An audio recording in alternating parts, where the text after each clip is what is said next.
Guys, ಎಲ್ರು ಹೇಗಿದ್ದೀರಾ? ನಾನು Ashwini Halijole, professional makeup artist from Belagavi. Guys, ನಾವು ಲಾಸ್ಟ್ ಕ್ಲಾಸ್ನಲ್ಲಿ ಸ್ಕಿನ್ ಟೈಪ್ಸ್ ಬಗ್ಗೆ ಅಧ್ಯಯನ ಮಾಡಿದ್ದು. ಸ್ಕಿನ್ ಟೈಪ್ ಅನ್ನ ಯಾವ ರೀತಿಯಾಗಿ ಅನಲೈಸ್ ಮಾಡುವುದು, ಅದನ್ನ ಮನೆಯಲ್ಲೇ ಯಾವ ರೀತಿಯಾಗಿ ನಾವು ಈಸಿ ಮೆಥಡ್ ನಲ್ಲಿ ಕರೆಕ್ಟ್ ಆಗಿ ಅನಲೈಸ್ ಮಾಡುವುದನ್ನ ತಿಳ್ಕೊಂಡು, ಸ್ಕಿನ್ ಟೈಪ್ಸ್ ಗಳನ್ನ ಅನಲೈಸ್ ಮಾಡಿದ ನಂತರ ಅವ ಯಾವ್ಯಾವ ಸ್ಕಿನ್ ಟೈಪ್ಗೆ ಯಾವ್ಯಾವ ರೀತಿ ಸ್ಕಿನ್ ಅನ್ನ ಪ್ರೆಪ್ ಮಾಡುವುದು ಮತ್ತೆ ಅವ್ರ ರುಟೀನ್ ಯಾವ ರೀತಿ ಇರ್ಬೇಕು ಅನ್ನೋದನ್ನ ಹೇಳ್ಕೊಡ್ತೇನೆ. ನಿಮ್ಗ ಈ ಕ್ಲಾಸ್ ಅರ್ಥ ಆಗ್ಬೇಕಂದ್ರೆ ನೀವು ಲಾಸ್ಟ್ ಕ್ಲಾಸ್ ಅನ್ನು ಫಸ್ಟ್ ಹೋಗಿ ನೋಡ್ಕೊಂಡ್ ಬರ್ರಿ, ಆಮೇಲೆ ಈ ಕ್ಲಾಸ್ ನಿಮಗ ಅರ್ಥ ಆಗ್ತದ. ಬರೀ ಸ್ನೇಹಿತರೆ, ಇವತ್ತು ನಾವು ಸ್ಕಿನ್ ಟೈಪ್ಸ್ ಗಳನ್ನ ಅನಲೈಸ್ ಮಾಡಿದ ನಂತರ ಅವುಗಳನ್ನ ಯಾವ ರೀತಿಯಾಗಿ ಮೇಂಟೈನ್ ಮಾಡ್ಬೇಕಂತ ತಿಳ್ಕೊಂಡು, ಫಸ್ಟ್ ನಾವು ಲಾಸ್ಟ್ ಕ್ಲಾಸ್ನಾಗ ಏನ್ ತಿಳ್ಕೊಂಡು ಅಂತ ಹೇಳಿ ಒಂದ್ಸರಿ ನಾವು ರಿಮೈಂಡ್ ಮಾಡ್ಕೊಂಡು, ಲಾಸ್ಟ್ ಕ್ಲಾಸ್ನಾಗ ನಾವು ಅರ್ಥ ಮಾಡ್ಕೊಂಡಿದ್ದು ಸ್ಕಿನ್ ಟೈಪ್ ಗಳ ಬಗ್ಗೆ ನಾವು ಲಾಸ್ಟ್ ಕ್ಲಾಸ್ ನಲ್ಲಿ ಸ್ಟಡಿ ಮಾಡಿದ್ದು. ಸ್ಕಿನ್ ಗಳಲ್ಲಿ ಎಷ್ಟು ಟೈಪ್ಸ್ ಅದಾವು? 5 ಟೈಪ್ಸ್ ಅದ. ಒಂದು oily skin, dry skin, combination skin, normal skin and sensitive skin. ಈ ರೀತಿಯಾಗಿ ನಾವು 5 ತರ ಸ್ಕಿನ್ ಟೈಪ್ಸ್ ಗಳನ್ನ ನೋಡ್ತು. ಇವುಗಳನ್ನ ಹೆಂಗ್ ಅನಲೈಸ್ ಮಾಡೋದಂದ್ರೆ ಈಸಿಯಾಗಿ ಮತ್ತೊಂದ್ಸರಿ ಈ ಕ್ಲಾಸ್ ನಾನು ಹೇಳ್ತೇನೆ ನೋಡ್ರಿ. ಫಸ್ಟ್ ನೀವು ಒಂದು ಫೇಸ್ ವಾಶ್ ಮಾಡ್ಕೊಂಡ್ ಬರ್ರಿ. ಫೇಸ್ ವಾಶ್ ಮಾಡ್ಕೊಂಡ್ ಬಂದ ಒಂದು ಹಾಫ್ ಎನ್ ಅವರ್ ಬಿಡ್ರಿ ಸ್ಕಿನ್ ಎಲ್ಲ. ಹಾಫ್ ಎನ್ ಅವರ್ ಬಿಟ್ಟ ನಂತರ ಸ್ಕಿನ್ ಏನಾದ್ರೂ ಆಯಿಲಿ, ಇಲ್ಲೆಲ್ಲ ಕಡೆನೂ ಆಯಿಲ್ ಬಿಡಾಕತ್ತಿತ್ತಂದ್ರ ಅದ ಆಯಿಲ್ ಸ್ಕಿನ್. ಅಂದ್ರೆ ಇಲ್ಲೂ ಇರ್ಬೇಕು, ಕೊರಡು ಇರ್ಬೋದು, ನೋಸು ಇರ್ಬೋದು, ಚಿನ್, ಚಿಕ್ಸ್, ಇವು ಎಲ್ಲಾ ಪೋರ್ಷನ್ ನಲ್ಲಿನೂ ಆಯಿಲ್ ಬಿಟ್ಟಂದ್ರ ಅದ ಆಯಿಲಿ ಸ್ಕಿನ್. ಮತ್ತೆ ಇಲ್ಲ ಅಂತಂದ್ರ ಆಯಿಲ್ ಬಿಡ್ಲಿಲ್ಲ, ಇಲ್ಲೆಲ್ಲ ಜಗ್ಗಿದಂಗ ಆಗತೈತಿ ಸ್ಕಿನ್, ಇಲ್ಲೆಲ್ಲ ಒಂದ್ ಸ್ವಲ್ಪ ಒಂಥರ ಎಳ್ದಂಗ ಆಗತ್ತಿತ್ತಂದ್ರ ಅದ ಡ್ರೈ ಸ್ಕಿನ್. ಈ ಪೋರ್ಷನ್ ನಲ್ಲಿ ಟಿ ಝೋನ್ ನಲ್ಲಿ ಆಯಿಲ್ ಬಿಟ್ಟಿತ್ತು, ಈ ಪೋರ್ಷನ್ ನಲ್ಲಿ ಡ್ರೈ ಇತ್ತಂದ್ರೆ ಅದ ಕಾಂಬಿನೇಷನ್ ಸ್ಕಿನ್.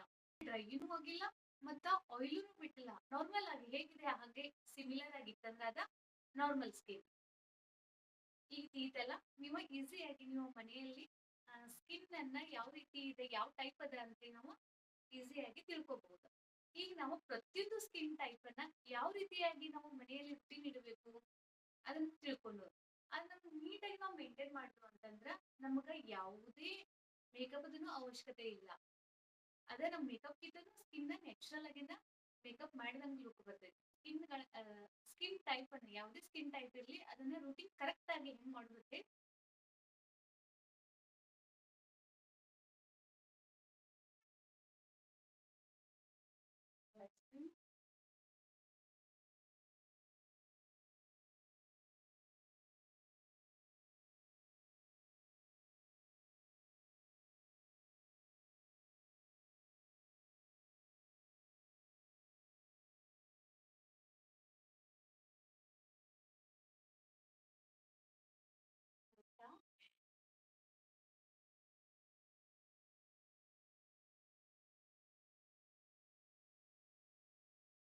ಏನು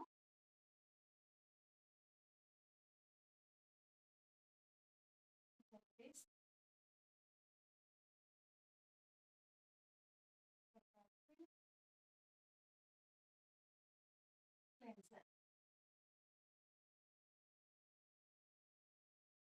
ಟೋನ್ ಅಂಡ್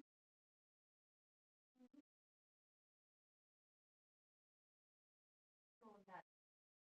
ಕ್ಲೆನ್ಸರ್ ಆಯ್ತು, ಕ್ಲೆನ್ಸರ್ ಆದ ತಕ್ಷಣ ಟೋನರ್ ಅನ್ನ ಯೂಸ್ ಮಾಡ್ಕೋಬೇಕು.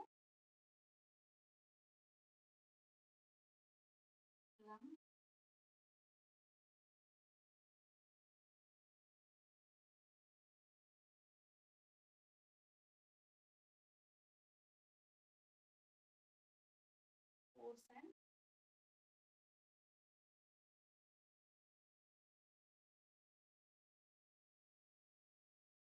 blemishes.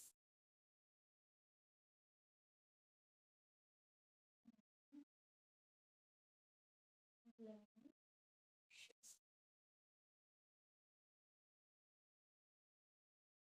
ಗೈಸ್, ನೀವು ಆಯಿಲಿ ಸ್ಕಿನ್ಗೆ ಟೋನರ್ ಡರ್ಮೋಕೊಡಾಕ್ ಯೂಸ್ ಮಾಡ್ಕೋಬಹುದು. ಇನ್ನ ಎರಡನೇದಾಗಿ ಪ್ಲಮ್ ಪೋರ್ಸ್ ಅಂಡ್ ಬ್ಲೆಮಿಶಸ್, ಇದು ಕೂಡ ಆಯಿಲ್ ಸ್ಕಿನ್ಗೆ ಟೋನರ್ ಆಗಿ ಯೂಸ್ ಮಾಡ್ಕೋಬಹುದು. ಸಿರಮ್, ಇಲ್ಲಿ ಸ್ಕಿನ್ ಕೇರ್ ನಲ್ಲಿ ಯಾವುದೇ ಪ್ರಾಡಕ್ಟ್ ನಲ್ಲಿ ಆಲ್ಕೋಹಾಲ್ ಇರಬಾರ್ದು. ವಿದೌಟ್ ಆಲ್ಕೋಹಾಲ್ ಪ್ರಾಡಕ್ಟ್ ಗಳನ್ನ ಯೂಸ್ ಮಾಡ್ಕೋಬೇಕು. ನಾವು ಮೇಕಪ್ ಮಾಡ್ಕೋ ಟೈಮ್ದಾಗ ಟೋನರ್ ಗಳನ್ನ ವಿತ್ ಆಲ್ಕೋಹಾಲ್ ಸೆಟಪಲ್ ಪೋನ್ಸ್ ನಾನ್ ಆಯಿಲಿ ಮಾಯಶ್ಚರೈಸರ್ ಇದು ಕೂಡ ಚಲೋ ಅದ. ಪೋನ್ಸ್ ಪ್ಲಮ್ ಅವರ ಮಾಯಶ್ಚರೈಸರ್ ಕೂಡ ಚಲೋ ಅದ.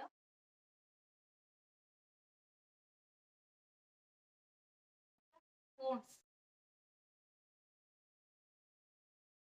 ಪೋನ್ಸ್ ಅವರ gel and water base moisturiser ಕೂಡ ಚಲೋ ಅದ. ಮತ್ತೆ ಸನ್ಸ್ಕ್ರೀನ್ ಫಾಸ್ಟೆಲ್ ಡಿವಿ ಸನ್ಸ್ಕ್ರೀನ್. ಡೈಲಿ ರೂಟೀನ್ ನಲ್ಲಿ ಇರುವಂತ ಪ್ರಾಡಕ್ಟ್ ಗಳನ್ನ ಯೂಸ್ ಮಾಡಬಾರ್ದು. ಮೇಕಪ್ ಟೈಮ್ ನಲ್ಲಿ ಆಲ್ಕೋಹಾಲ್ ಇರುವಂತ ಪ್ರಾಡಕ್ಟ್ ಗಳನ್ನ ಯೂಸ್ ಮಾಡಬೇಕು. ಸ್ಕಿನ್ ಕೇರ್ ನಲ್ಲಿ ಸಿಲಿಕಾನ್ ಬೇಸ್ ಮಾಯಶ್ಚರೈಸರ್ ಅನ್ನ ಯೂಸ್ ಮಾಡಬಾರ್ದು.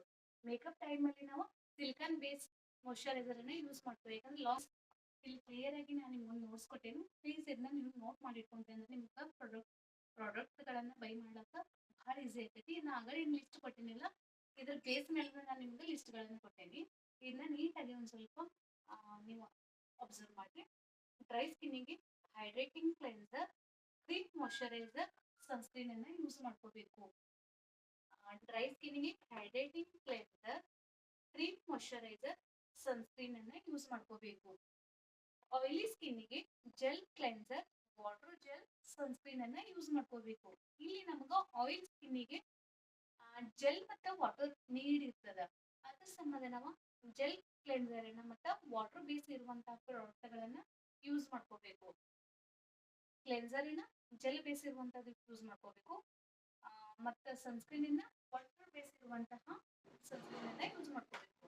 ಕಾಂಬಿನೇಷನ್ ಸ್ಕಿನ್ನಿಗೆ gel cleanser, light cream, sunscreen ಅನ್ನ ಯೂಸ್ ಮಾಡ್ಕೋಬೇಕು. ಕಾಂಬಿನೇಷನ್ ಸ್ಕಿನ್ಗೆ ಕ್ಲೆನ್ಸರ್ ಯಾವ ರೀತಿ ಇರ್ಬೇಕಂದ್ರೆ ಜೆಲ್ ಬೇಸ್ ಇರಬೇಕು. ಮತ್ತ ಕ್ರೀಮ್ ಲೈಟ್ ಕ್ರೀಮ್ ಇರುವಂತಹ ಸನ್ಸ್ಕ್ರೀನ್ ಅನ್ನ ಯೂಸ್ ಮಾಡ್ಕೋಬೇಕು. ಇನ್ನ ನೆಕ್ಸ್ಟ್ ಸೆನ್ಸಿಟಿವ್ ಸ್ಕಿನ್ಗೆ ನಾವು ಜಾಸ್ತಿ ಯಾವ ಬೇಕಾದಂತಹ ಪ್ರಾಡಕ್ಟ್ ಗಳನ್ನ ಯೂಸ್ ಮಾಡ್ಲಿಕ್ಕೆ ಬರಂಗಿಲ್ಲ. ಅದಕ್ಕೆ ನಾವು ಜಾಸ್ತಿ ನ್ಯಾಚುರಲ್ ಇಂಗ್ರೀಡಿಯೆಂಟ್ಸ್ ಇರುವಂತಹ ಪ್ರಾಡಕ್ಟ್ ಗಳನ್ನ ಯೂಸ್ ಮಾಡ್ಕೋಬೇಕಾಗತ್ತೆ. ಓಟ್ಸ್ ಕ್ಲೆನ್ಸರ್ ಇರುವಂತಹ ಸನ್ಸ್ಕ್ರೀನ್ ಅನ್ನ ಯೂಸ್ ಮಾಡ್ಕೋಬೇಕು. ಇದನ್ನ ನೋಟ್ ಮಾಡಿ ಇಟ್ಕೋರಿ ಗೈಸ್, ಬಹಳ ಇಂಪಾರ್ಟೆಂಟ್ ಅದ. ಈಗ ಗೈಸ್ ಕೆಲವೊಂದು ವಿಷಯಗಳನ್ನ ನೀವು ಗಮನದಲ್ಲಿ ಇಟ್ಕೋಬೇಕು. ಕೆಲವೊಂದು ನಮ್ಮ ತಪ್ಪು ಕಲ್ಪನೆಗಳು ಇರ್ತಾವು. ಇದರಿಂದ ನಮ್ಮ ಸ್ಕಿನ್ ಕೇರ್ ರೂಟೀನ್ ಅಲ್ಲಿ ಈ ಮಿಸ್ಟೇಕ್ ಗಳನ್ನ ಮಾಡ್ಕೊಂಡು ಅವು ಯಾವ್ಯಾವ ಅಂತಂದ್ರ ಸಾಮಾನ್ಯವಾಗಿ ಆಯಿಲಿ ಸ್ಕಿನ್ನಿಗೆ ಮಾಯಶ್ಚರೈಸರ್ ಅವಶ್ಯಕತೆ ಇರುವುದಿಲ್ಲ ಅಂತ ನಾವು ತಿಳ್ಕೊಂಡಿರ್ತು. ಗೈಸ್ ಆಯಿಲಿ ಸ್ಕಿನ್ಗೂ ಕೂಡ ಮಾಯಶ್ಚರೈಸರ್ ಅವಶ್ಯಕತೆ ಇರ್ತೈತಿ. Guys in second one, normal ಸ್ಕಿನ್ಗೆ ಯಾವ್ದೇ ಪ್ರಾಡಕ್ಟ್ ಯೂಸ್ ಮಾಡಿದ್ರು ಸೂಟ್ ಆಕೈತಿ ಅಂತ ನಾವು ತಿಳ್ಕೊಂಡಿರ್ತು. ಇದು ಕೂಡ ತಪ್ಪು. ನಾರ್ಮಲ್ ಸ್ಕಿನ್ಗೂ ಕೂಡ ವೆದರ್ ಅನುಸಾರವಾಗಿ ನಾವು ಪ್ರಾಡಕ್ಟ್ ಗಳನ್ನ ಯೂಸ್ ಮಾಡ್ಕೋಬೇಕಾಗತ್ತೆ. ಸಮ್ಮರ್ ಸೀಸನ್ ಅಲ್ಲಿ ಜಾಸ್ತಿ ಆಯಿಲ್ ರಿಲೀಸ್ ಆಗೋದ್ರಿಂದ ನಾವು ಆಯಿಲಿ ಸ್ಕಿನ್ನಿಗೆ ಯೂಸ್ ಮಾಡ್ತಿರುವಂತ ಪ್ರಾಡಕ್ಟ್ ಗಳನ್ನ ಯೂಸ್ ಮಾಡ್ಕೋಬೇಕು. ವಿಂಟರ್ ಸೀಸನ್ ಅಲ್ಲಿ ಸ್ಕಿನ್ ಡ್ರೈ ಆಗಿರ್ತೈತಿ. ಅಂತ ಟೈಮ್ದಾಗ ನಾವು ಡ್ರೈ ಸ್ಕಿನ್ಗೆ ಸಂಬಂಧಪಟ್ಟಿರುವಂತ ಪ್ರಾಡಕ್ಟ್ ಗಳನ್ನ ಯೂಸ್ ಮಾಡ್ಕೋಬೇಕು. ಇನ್ನ ಥರ್ಡ್ ಒನ್, ಫೇಸ್ ವಾಶ್ ದಿವ್ಸಕ್ಕೆ 3-4 ಸರಿ ಮಾಡಿದ್ರೆ ನನ್ನ ಫೇಸ್ ಕ್ಲೀನ್ ಆಗತ್ತೆ ಅಂತೇಳಿ ನಮ್ಗೆ ತಪ್ಪು ಕಲ್ಪನೆ ಇರ್ತೈತಿ. ಅದು 3-4 ಸರಿ ಯೂಸ್ ಮಾಡಿದ್ರೆ ಫೇಸ್ ನಮ್ದು ಬಹಳ ಕ್ಲೀನ್ ಇರ್ತೈತೆ ಅಂತೇಳಿ ನಾವು ತಿಳ್ಕೊಂಡಿರ್ತು. ಅದು ತಪ್ಪು ಗೈಸ್, ಅದು ತಪ್ಪು. ದಿನಕ್ಕೆ 3-4 ಬಾರಿ ಫೇಸ್ ವಾಶ್ ಮಾಡೋದ್ರಿಂದ ನಮ್ಮ ನ್ಯಾಚುರಲ್ ಆಗಿರುವಂತ ಆಯಿಲ್ ಕಟ್ ಆಗ್ತೈತಿ, ನಾಶ ಆಗ್ತೈತಿ. ಅದಕ್ಕೆ ನಾವು ದಿವ್ಸಕ್ಕ ಮಾರ್ನಿಂಗ್ ಅಂಡ್ ನೈಟ್ ಅಷ್ಟೇ ಯೂಸ್ ಮಾಡಿದ್ರೆ ಸಾಕು. ಇನ್ನು ಮೇಕಪ್ ನಲ್ಲಿ ಸ್ಕಿನ್ ಪ್ರಾಪರ್ ಆಗಿ ಪ್ರೆಪ್ ಮಾಡದೆ ಮೇಕಪ್ ಮಾಡುವುದು ಇದು ಟೋಟಲಿ ರಾಂಗ್. ಸ್ಕಿನ್ ಅನ್ನ ನೀಟಾಗಿ ಪ್ರೆಪ್ ಮಾಡಿ ಮೇಕಪ್ ಮಾಡಿದ್ರ ಅದ್ರ ರಿಸಲ್ಟ್ ಅನ್ನು ಚೆನ್ನಾಗಿ ಬರ್ತೈತಿ. ಮತ್ತ ಸ್ಕಿನ್ನಿಗೆ ಯಾವುದೇ ಹಾನಿ ಆಗುದಿಲ್ಲ. ನೀಟಾಗಿ ನಾವು ಸ್ಕಿನ್ ಯಾವ್ದೈತಿ, ಯಾವ ಟೈಪ್ ಐತಿ ಅದನ್ನ ನೋಡ್ಕೊಂಡು ನಾವು ಸ್ಕಿನ್ ಪ್ರೆಪ್ ಮಾಡ್ಕೊಂಡ ಮೇಕಪ್ ಅನ್ನ ಮಾಡ್ಕೋಬೇಕು. ಅದಕ್ಕಾಗಿ ನಾನು ಫಸ್ಟ್ ನಿಮ್ಗೆ ಸ್ಕಿನ್ ಬಗ್ಗೆ ನಾಲೆಜ್ ಕೊಡಕತ್ತೇನು ಬೇಸಿಕ್ದಿಂದ. ನಮ್ಮ ಸ್ಕಿನ್ ಯಾವ ರೀತಿ ಐತಿ ಅಂತ ಹೇಳಿ ಗೊತ್ತಾಯ್ತಂದ್ರ ನಾವು ಅದ್ರ ಬಗ್ಗೆ ಯಾವ ರೀತಿ ಬೇಕಾದ್ರೂ ವರ್ಕ್ ಮಾಡ್ಕೋಬಹುದು. ಇನ್ನು ನಾವು ನಮ್ಮ ಸ್ಕಿನ್ ಟೈಪ್ ಅನುಸಾರವಾಗಿ ಯಾವ ರೀತಿಯಾಗಿ ಸ್ಕಿನ್ ಅನ್ನ ಕೇರ್ ಮಾಡೋದು ಅಂತೇಳಿ ನಾವು ತಿಳ್ಕೊಂಡು ನಮ್ಮ ಡೈಲಿ ರೂಟೀನ್ ನಲ್ಲಿ ನಾವು cleansing, toning, serum, moisturiser and sunscreen ಅನ್ನ ಕಂಪಲ್ಸರಿ ಆಗಿ ಯೂಸ್ ಮಾಡಲೇಬೇಕು. ಇದನ್ನ ನಾವು ಯೂಸ್ ಮಾಡೋದ್ರಿಂದ ನಮ್ಮ ಸ್ಕಿನ್ ಹೆಲ್ದಿ ಆಗಿರ್ತೈತಿ ಮತ್ತೆ ಸ್ಕಿನ್ ಯಾವುದೇ ಪ್ರಾಬ್ಲಮ್ ಬರುವುದಿಲ್ಲ. ಈ ಕ್ಲಾಸಿನ ಸೀರೀಸ್ ನಿಮ್ಗೆ ಏನಾದ್ರು ಇಷ್ಟ ಆಯ್ತಂದ್ರ, ಸ್ಕಿನ್ ಕೇರ್ ರೂಟೀನ್ ನಿಮ್ಗೆ ಇಷ್ಟ ಆಯ್ತಂದ್ರೆ ದಯವಿಟ್ಟು ಕಮೆಂಟ್ ಸೆಕ್ಷನ್ ಅಲ್ಲಿ ಕಮೆಂಟ್ ಮಾಡಿ ತಿಳಿಸ್ರಿ. ನೀವು ಯಾವ ರೀತಿಯಾದಂತಹ ವಿಡಿಯೋಗಳು ಬೇಕಂತಂದ್ರೆ ನೀವು ಕಮೆಂಟ್ ಮಾಡಿ ಹೇಳ್ಬೋದು. Thank you for watching.